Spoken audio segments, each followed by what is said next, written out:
দেশের রিজার্ভ সংকটের কারণে সরকার আগামী এক বছরও টিকতে পারবে না বলে মন্তব্য করেছেন নাগরিক ঐক্যের সভাপতি মাহমুদুর রহমান মান্না। আর বিএনপি নেতা রুহুল কবির রিজভীর অভিযোগ, যা থেকে প্রভু রাষ্ট্রের শৃঙ্খলে বন্দী রাখতে চায় ক্ষমতাসীনরা।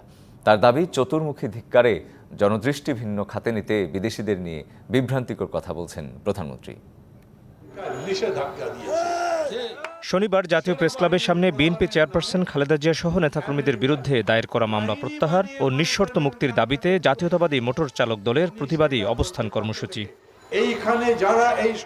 পূর্ব তিমুরের মতো দেশকে খ্রিস্টান রাষ্ট্র বানাতে চায় সাদা চামড়াওয়ালারা প্রধানমন্ত্রীর এই বক্তব্যের ব্যাখ্যা দাবি করেন বিএনপির সঙ্গে যুগপৎ আন্দোলনে থাকা নাগরিক ঐক্যের সভাপতি। এখন বাংলাদেশের রিজার্ভের এই পরিমাণ ধরেন খুব যদি টেনে টেনে যেতে থাকে এক বছর, তারপরে হুড়মুড় করে এই সরকার ভেঙে যেতে বাধ্য।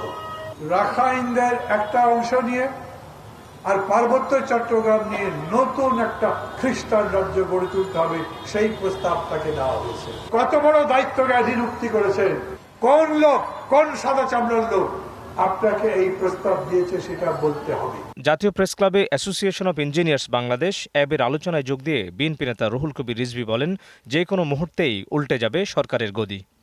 নগদে 500 টাকা বা তার বেশি পেমেন্টে পেতে পারেন ঢাকায় জমিসহ 20 কোটি টাকার পুরস্কার।